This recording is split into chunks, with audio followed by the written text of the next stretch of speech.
pagi pemirsa, kembali lagi bersama saya Rini Lauli. Pemirsa, beberapa menit ke depan kami akan menyajikan berita-berita terkini dan isu-isu nasional yang tren di tengah masyarakat. Masih dalam program 7 Inspirasi untuk Anak Negeri.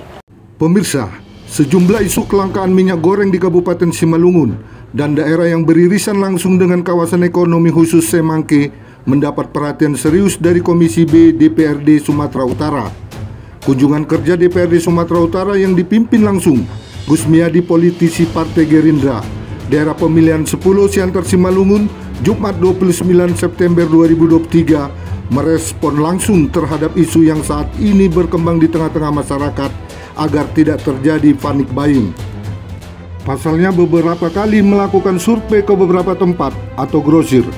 Politikus Partai Gerindra itu melihat bahwa minyak goreng produksi PT INL seperti Sapalko, Nusa Kita tidak ada beredar di pasar Simalungun.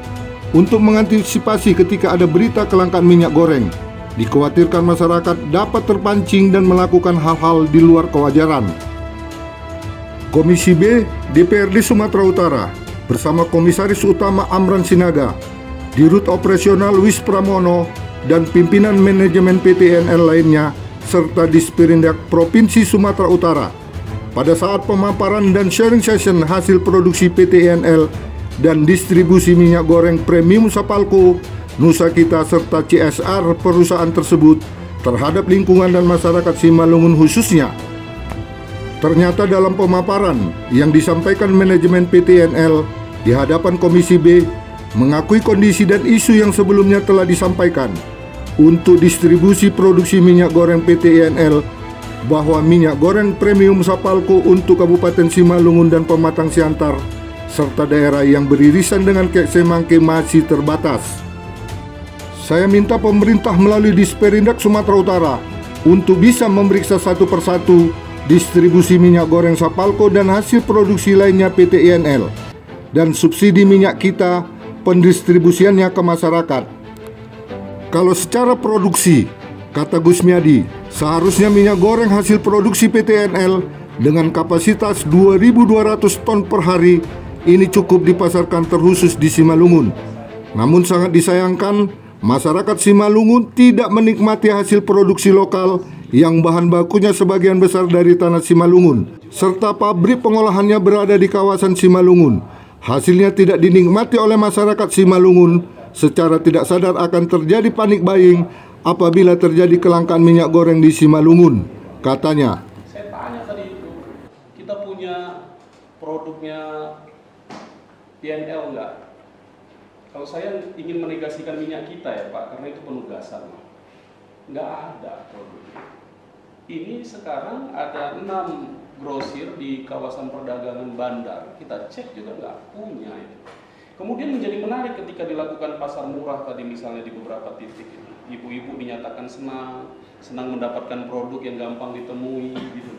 Sebenarnya kita sudah punya pemahaman yang sama di situ, tapi memang barang ini tak ditemukan. Nah, saya tidak ingin jawaban teman-teman nanti itu lebih bersifat teknis dia, tapi rasanya Bang, kalau kita bisa proyeksi ke depan, gimana caranya ini bisa bermanfaat buat Simalungun, ini bisa bermanfaat buat batu bara misalnya. Dan tentu tidak hanya dalam konteks serapan tenaga kerja yang kalau saya tanya, saya punya jaringan di kawasan bandar ini, masuknya pun kadang-kadang itu menjadi problem lagi itu. Di salah satu pertanyaan wawancara misalnya ditanyakan itu, kamu mendaftar ini atas rekomendasi siapa misalnya begitu. Itu terjadi kok. Soal main-mainnya di sekitaran ini juga gitu loh. Nah jadi gitu, ayo kita coba berdiskusi tentang bagaimana upaya kita bisa membangun strategi bahwa kemudian keberadaan INL ini betul-betul bisa bermanfaat untuk masyarakat kita. Misalnya teman-teman sudah membangun untuk kapasitas 220 ton per hari dan kemudian sedang dikerjakan pembangunan 205 ton per hari begitu ya Pak ya. 2.500 misalnya, kapasitasnya besar sekali tapi situasinya seperti itu. Jadi Bapak-bapak sekalian, tampaknya ini memang harus kita eksplor lah, bahwa kemudian kita berharap perusahaan ini sesungguh-sungguhnya bisa bermanfaat buat masyarakat sekitar. Ini dasar pemikirannya menjadi lebih kompleks dia, karena bicara tentang perkebunan, ini kan ada kaitannya ya, karena teman-teman merupakan bagian dari holding perkebunan yang ada di kita di Simalungun. Dalam kesempatan itu juga meminta agar PTNL segera melakukan operasi pasar minyak goreng dan segera memastikan ketersediaan stok benar-benar ada di pasaran. Ya, yang pertama hari ini teman-teman Komisi B berkunjung ke INL merespon atas isu yang berkembang di tengah-tengah masyarakat tentang kelangkaan produk-produk INL yang ada di Kek Semanggi ini di kawasan Simalungun, Siantar, Batubara dan sekitarnya. Kita berdiskusi, kita coba mengkonfrontir kabar tersebut dan alhamdulillah hari ini diskusi kita tak perlu lama-lama, nggak lebih dari 1 jam kita berdiskusi tentang itu dan kemudian ada komitmen bahwa tampaknya memang proses distribusi di kawasan Siantar, Simalungun dan sekitarnya belum optimal dilakukan teman-teman, tapi saat ini INL sudah berkomitmen untuk bisa menindaklanjuti hasil diskusi ini untuk kemudian nanti kita mulai detailkan lagi agar kemudian teman-teman bisa terlibat dalam urusan pendistribusian di kawasan Siantar dan Simalungun. Pak Dit, tadi ada jadwal ya untuk tindak lanjut dari rapat tersebut itu. Artinya intinya seperti apa untuk kedepannya? Ya, yang pertama dari diskusi kita tadi, teman-teman INL berkomitmen dalam kurun waktu dekat ini akan melakukan komunikasi dengan beberapa stakeholder yang ada di Simalungun untuk kemudian membicarakan pola pendistribusian di Siantar dan Simalungun dan juga sekitarnya. Itu yang pertama. Yang kedua, kami merekomendasikan untuk bisa mengontrol hasil diskusi tadi untuk kemudian kita jadwalkan lagi di DPRD Sumatera Utara untuk memanggil teman-teman INL, manggil teman-teman stakeholder yang ada di Siantar Simalungun, juga distributor-distributor yang ada untuk kita diskusikan kembali di bulan November. Harapannya sudah ada progres bagus karena kemudian kita sangat berharap hasil dari produksi INL ini bisa dinikmati oleh masyarakat banyak karena saya lihat bagaimana antusiasme emak-emak dalam hal ini itu luar biasa buat produk kita. Jauh ini apakah dari DPR Sumut menilai pimpinan di INL ini tidak bekerja dengan maksimal atau bagaimana? Oh ya, jadi kawan-kawan kita lihat bahwa kemudian ketika kami menyampaikan surat ke INL direspon dengan sangat baik, kemudian diagendakan diskusi hari ini untuk bisa berkomunikasi. Saya kira ini merupakan bagian dari proses kerjasama yang cukup baik. Bahwa kemudian tadi betul bahwa proses distribusi di Siantar, Simalungun dan sekitarnya belum cukup optimal, tentu ini menjadi catatan sajalah. Dan kemudian kita berharap komitmen teman-teman INL untuk bisa memperbaiki ini semua itu merupakan bagian dari yang kita tunggu dan nanti akan kita monitor pada rapat RDP yang akan kita lakukan di DPRD Sumatera Utara. Kapan rencana rapat RDP? Ya, sudah kita rekomendasikan hasil dari rapat ini di bulan November akan dijadwal. November.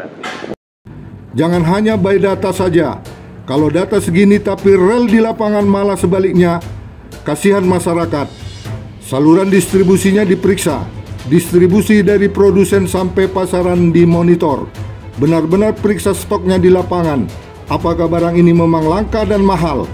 Pemerintah juga harus bisa memperhatikan head supaya masyarakat bisa terlindungi sebagai konsumen. Baik, terima kasih. Sesuai dengan tadi kita juga sudah melaksanakan pertemuan antara INL, DPRD dan Dinas Perindustrian juga hadir pada kesempatan itu. Jadi yang kita perhatikan tadi memang distributor untuk INL ini masih 7 distributor. Untuk wilayah besar Sumatera Utara ini memang kita akuin memang itu masih kurang dengan status untuk daerah Siantar Simalungun seperti kita saksikan tadi juga itu hanya 1 distributor. Jadi harapan kami untuk terkait masalah harga juga tadi seperti yang dipertanyakan oleh anggota Dewan itu untuk membantu masalah harga kita juga sudah sama-sama dengarkan tadi di rapat juga agar jumlah distributor di seluruh Sumatera Utara itu ditambah. Dan tadi juga ada beberapa kesepakatan dan sudah disambut baik dari kedua belah pihak bahwa kedepannya akan semakin baik INL ini baik dari produksi maupun dari sisi distributor. Mereka sudah punya komitmen untuk menambah distributor ke depannya. Demikian. Pendapatan Turnip sebagai fungsional pemeriksa industri. Sementara itu dari pihak INL menyampaikan, sebenarnya cukup banyak. Jadi tinggal bagaimana kita menindaklanjuti nanti apa yang disampaikan oleh DPRD Sumatera Utara tadi. Dan saya pikir yang lebih penjelasan tidak lanjutnya seperti yang kita sepakati tadi untuk Pak. Ya, baik. Kami sangat terima kasih dengan masukan-masukan dari anggota Dewan ini sangat membantu kami ya, karena tadi sebagaimana dalam diskusi sebetulnya di tempat sekitar Simalungun ini sebetulnya sudah ada toko-toko dan yang ada dropping gitu ya. Nah, itu juga menjadi evaluasi kami. Kok ternyata dicek sama Bapak anggota Dewan di tempat yang gede nggak ada. Nanti itu kami juga menjadi masukan. Kenapa bisa seperti itu gitu ya. Nah, bisa jadi yang kami masukin itu pokoknya nggak kurang tepat misalnya, kita akan menjadi evaluasi semua dan tadi arahan dari Pak Komod juga itu harus segera. Dan itu kami akan kita tidak lanjuti Pak Komod, Pak Amran. Jadi sangat terima kasih dengan ada beliau di sini. Dan terkait juga untuk ring 1, ini ring 1, Simalungun ini ring 1, kami juga sangat atensi lah bahwa atraksi harus menjadi juga menjadi yang lebih diutamakan ke depan. Pak, artinya kan Simalungun sebagai ring 1 ya, sebagai penyangga gitu ya kan. Berapa persennya hasil dari produk ini untuk di Simalungun? Ya, kalau tadi angka mungkin tadi sudah disampaikan di sana Pak ya. Jadi persentase mungkin ini ya untuk persen angkanya. Memang masih kecil Pak, masih kecil karena tadi juga ada tantangan dengan distributornya dan supaya itu bisa diatasi secara sistem. Nah ini mungkin perbaikan sistem itu menjadi paling utama Pak. Pak, terkait minyak kita ini kan termasuk kategori minyak goreng yang subsidi.